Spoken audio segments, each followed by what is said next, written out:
UP चुनाव में अभी 5 महीने से ज्यादा का वक्त है, लेकिन अलग अलग राजनीतिक दलों की तैयारियों को देखेंगे तो ऐसा लगेगा जैसे चुनाव का ऐलान हो चुका है। मायावती, अखिलेश यादव, ओवैसी, प्रियंका गांधी सब ने अपनी तैयारी तेज कर दी है। लेकिन इन तैयारियों के बीच कल से बीजेपी यूपी में बूथ विजय अभियान की शुरुआत कर रही है। सवाल यह है कि सितंबर में जब पीएम मोदी 2 बार यूपी जा ही रहे हैं, तो जेपी नड्डा कल ही बूथ विजय अभियान की शुरुआत क्यों करने वाले हैं? क्या होने वाला है इस अभियान में और बीजेपी की रणनीति क्या है? सारे सवालों के जवाब इस रिपोर्ट में देखिए और समझिए। मोदी, योगी आदित्यनाथ, नरेंद्र मोदी, राजनाथ सिंह।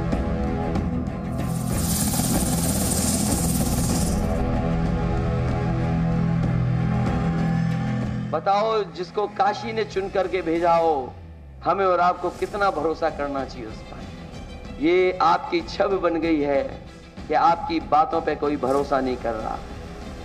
आपने न जाने कितनी बातें कह दी, देश के प्रधानमंत्री पर कोई भरोसा नहीं कर रहा।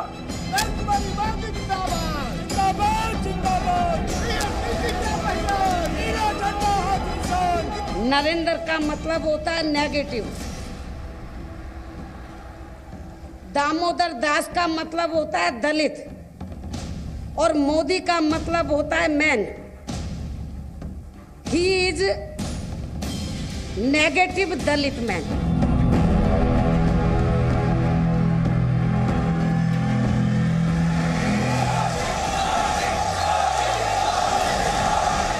जिनको उन्होंने खनन माफिया कहा, गुंडागिर्दी की सरदारी करने वाला कहा, जमीनों का माफिया कहा, ये सपा वालों को उनको टिकटें क्यों देनी पड़ी?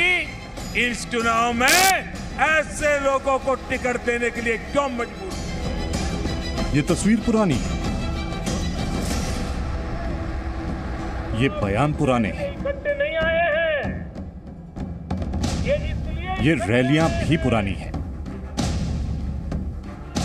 लेकिन एक बार फिर यूपी में ऐसी ही रैलियों का रेला शुरू होने वाला है। बीजेपी के सबसे बड़े नेता प्रधानमंत्री नरेंद्र मोदी और यूपी में बीजेपी के सबसे बड़े नेता मुख्यमंत्री योगी आदित्यनाथ एक बार फिर से यूपी जीतने के लिए उतरने वाले हैं।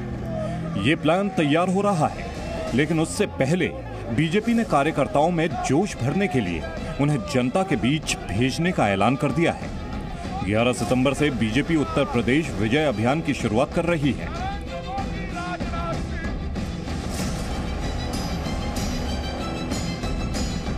बीजेपी अध्यक्ष जेपी नड्डा कल से बूथ विजय अभियान की शुरुआत करेंगे। इस अभियान में योगी मंत्रिमंडल के सभी मंत्री शामिल होंगे। उत्तर प्रदेश बीजेपी अध्यक्ष स्वतंत्र देव सिंह और प्रदेश संगठन के सभी पदाधिकारी इसे आगे बढ़ाएंगे। 10 दिन तक यह अभियान चलेगा और 27,000 शक्ति केंद्रों को इस अभियान से जोड़ा जाएगा। भारतीय जनता पार्टी के राष्ट्रीय अध्यक्ष आदरणीय जेपी नड्डा जी 11 सितंबर को उत्तर प्रदेश में बूथ विजय अभियान का शुभारंभ करेंगे। 27,700 शक्ति केंद्रों पर यह कार्यक्रम आयोजित किया जाएगा। सभी स्तर के नेता और कार्यकर्ता शामिल होंगे।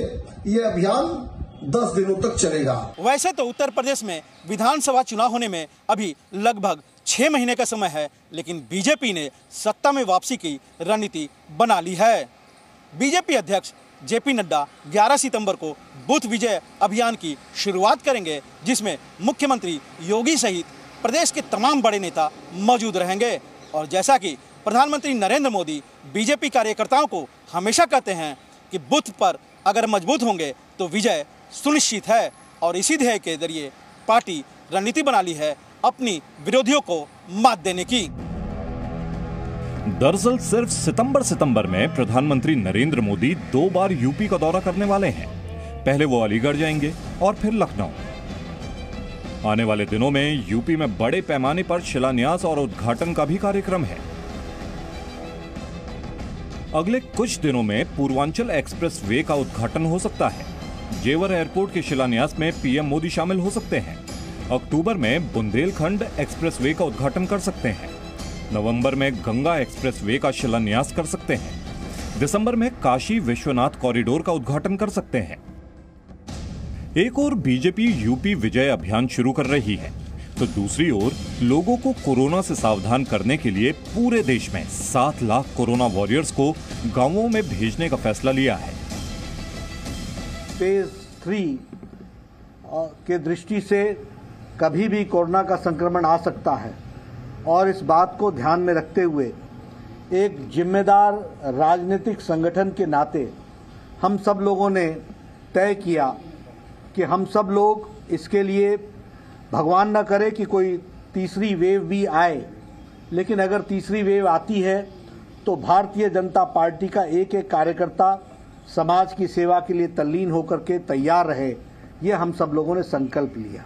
दरअसल उत्तर प्रदेश में बीजेपी 360 डिग्री फॉर्मूले पर काम कर रही है। एक तरफ जहां हिंदुत्व, विकास, जातिगत समीकरण, सामाजिक सरोकार, तो राजनीतिक समीकरण को भी फिट करने की पूरी कोशिश बीजेपी की तरफ से की जा रही है।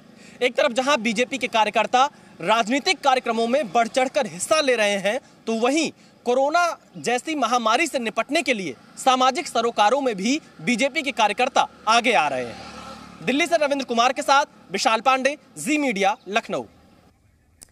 तो ये तो है बीजेपी का प्लान, और अब मायावती का ऐलान। आज मायावती ने बड़ा ऐलान किया। उन्होंने बड़े साफ शब्दों में कहा कि उनकी पार्टी माफियाओं को टिकट नहीं देगी। अब सवाल ये कि मायावती को ये ऐलान क्यों करना पड़ा? माफिया से दूरी मायावती के लिए मजबूरी या फिर जरूरी?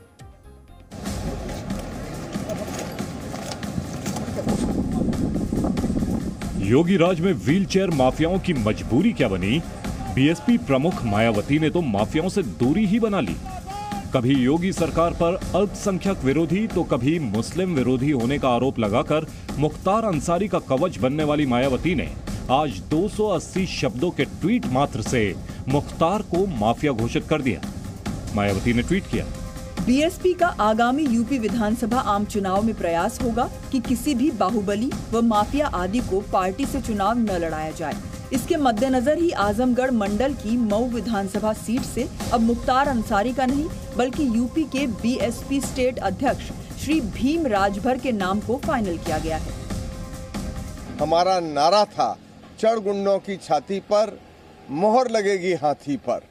इस तर्ज पर उत्तर प्रदेश में बहुजन समाज पार्टी चुनाव लड़ेगी और हम लोगों ने भीम राजभर जी, जो हमारे प्रदेश के अध्यक्ष हैं, ईमानदार हैं, कार्यकर्ता हैं और बहुत दिनों से पार्टी के अंदर लगे हुए हैं, उनको चुनाव में उतारा और अवश्य उनकी भी जीत होगी और प्रदेश में बहुजन समाज पार्टी की सरकार बनेगी बहन जी के नेतृत्व में। मायावती ने मुख्तार को माफिया कहा तो मुस्लिम वोटों के नए नए झंडा बरादार बने ओवैसी की पार्टी के असीम वकार ने आरोप लगाया कि काम हो गया तो मायावती के लिए मुख्तार माफिया हो गए।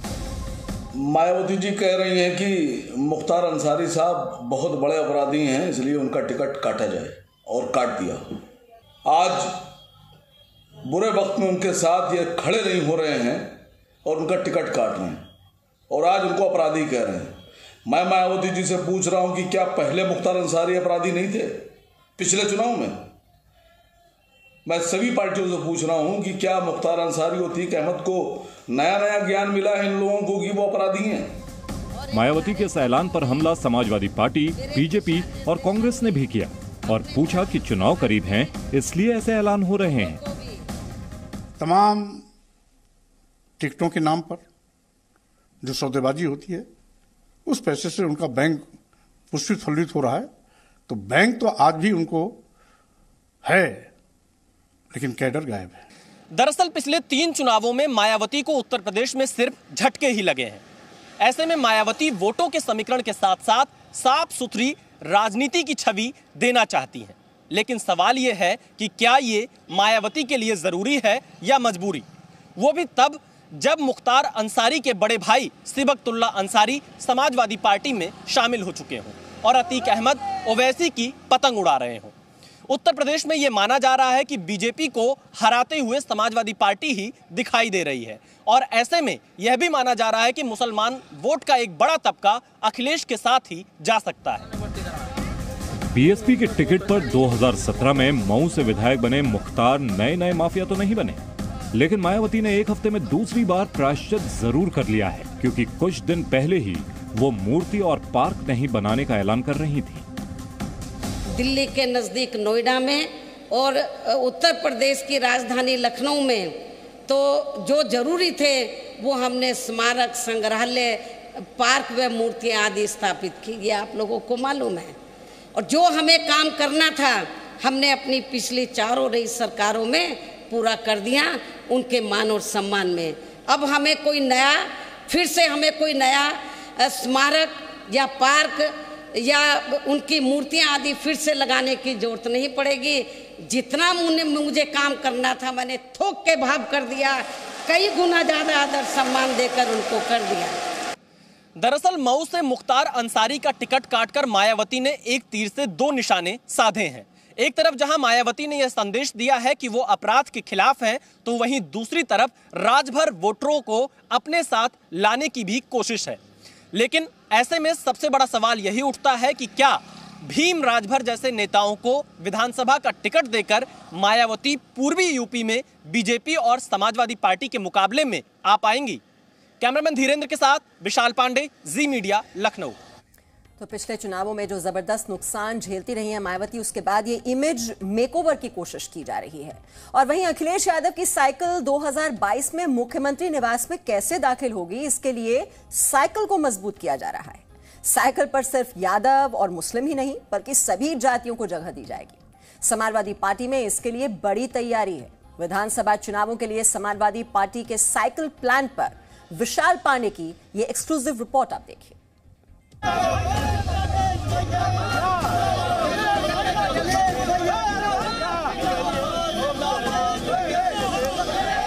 साइकिल पर सवार अखिलेश यादव 2022 में बिना पैडल मारे मुख्यमंत्री निवास तक पहुंच जाएं, इसके लिए साइकिल में 6 चक्के लगाने की व्यवस्था हो रही है, जिससे साइकिल रास्ते में कहीं पंचर ना हो और ना ही इसका बैलेंस बिगड़े। सूत्रों के हवाले से खबर मिल रही है कि समाजवादी पार्टी उत्तर प्रदेश में 6 डिप्टी सीएम के फॉर्मूले के साथ विधानसभा चुनाव लड़ने की तैयारी कर रही है। समाजवादी पार्टी 6 डिप्टी सीएम बनाने का ऐलान अपने घोषणा पत्र में कर सकती है। बताया यह जा रहा है कि पिछड़े, अति पिछड़े, दलित, सामान्य वर्ग और मुस्लिम समाज से डिप्टी सीएम बनाने का वादा समाजवादी पार्टी कर सकती है।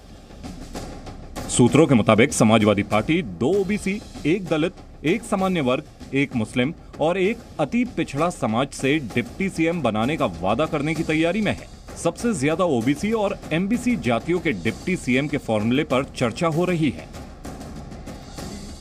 खुद पार्टी अध्यक्ष अखिलेश यादव इस फॉर्मूले पर पार्टी के संसदीय बोर्ड के पदाधिकारियों के साथ बातचीत कर रहे हैं। दरअसल यूपी में बीजेपी 2 डिप्टी सीएम के फॉर्मूले को लेकर आई थी। 2017 में सरकार बनने पर अगड़े और अति पिछड़े समुदाय से डिप्टी सीएम बनाया। अब समाजवादी पार्टी 6 डिप्टी सीएम के फॉर्मूले पर काम कर रही है। साफ है, सबको खुश करने के लिए अब डिप्टी सीएम वाला फॉर्मूला हिट माना जा रहा है। बीजेपी समाजवादी पार्टी के डिप्टी सीएम वाले फॉर्मूले पर हमला कर रही है। उत्तर प्रदेश की वर्तमान राजनीतिक परिदृश्य में समाजवादी पार्टी पूरी तरह से एक्सपोज होकर सामने आ चुकी है। उत्तर प्रदेश में आज उनका कंपटीशन ओम प्रकाश राजभर और ओवैसी से ही बचा है। और अगर ओम प्रकाश राजभर और ओवैसी ने ढेर सारे डिप्टी सीएम की बात की है, तो निश्चित रूप से समाजवादी पार्टी भी 6 क्या 12 भी डिप्टी सीएम बनाने का वादा कर सकती है, क्योंकि ये सत्ता के लिए भूखे लोग हैं और इनको पता है कि जनता इनके भुलावे में आने वाली नहीं है। इसलिए कोई भी कदम उठा सकते हैं, कोई भी घोषणा कर सकते हैं। एक वक्त था जब सरकार बनाने के लिए ज्यादा से ज्यादा विधायकों और सांसदों को मंत्री बनाया जाता था, जिस पर रोक लगाने के लिए, उनकी संख्या को सीमित करने के लिए कानून बनाना पड़ा।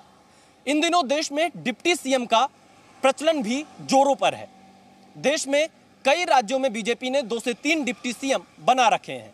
राजभर भी कई डिप्टी सीएम बनाने का मांग उत्तर प्रदेश में करते आए हैं। ऐसे में समाजवादी पार्टी ने जो 6 डिप्टी सीएम बनाने का ऐलान किया है, क्या आने वाले दिनों में इस ऐलान पर भी सियासत तेज हो सकती है? और क्या आने वाले दिनों में कोई कानून बनाकर डिप्टी सीएम की संख्या भी सीमित करने पर विचार होगा? कैमरामैन धीरेन्द्र के साथ विशाल पांडे, जी मीडिया, लखनऊ। तो उप मुख्यमंत्रियों की भरमार है। यहाँ पर बीजेपी 2 उप मुख्यमंत्री का प्लान लेकर आई, तो यहाँ पर अब समाजवादी पार्टी 6 उप मुख्यमंत्रियों की बात कर। प्रियंका गांधी वाड्रा लखनऊ के दौरे पर हैं। आज जब पार्टी कार्यालय के अंदर प्रियंका गांधी वाड्रा बैठक कर रही थी, उसी दौरान बाहर सैकड़ों की तादाद में मौजूद कार्यकर्ता आपस में भिड़ गए। कार्यकर्ता आपस में हाथापाई करने लगे और अभद्र भाषा का इस्तेमाल करने लगे। अनुशासन की बात करने वाली प्रियंका गांधी वाड्रा के कार्यकर्ता अनुशासनहीनता दिखाते हुए नजर आए। देखिए तस्वीर।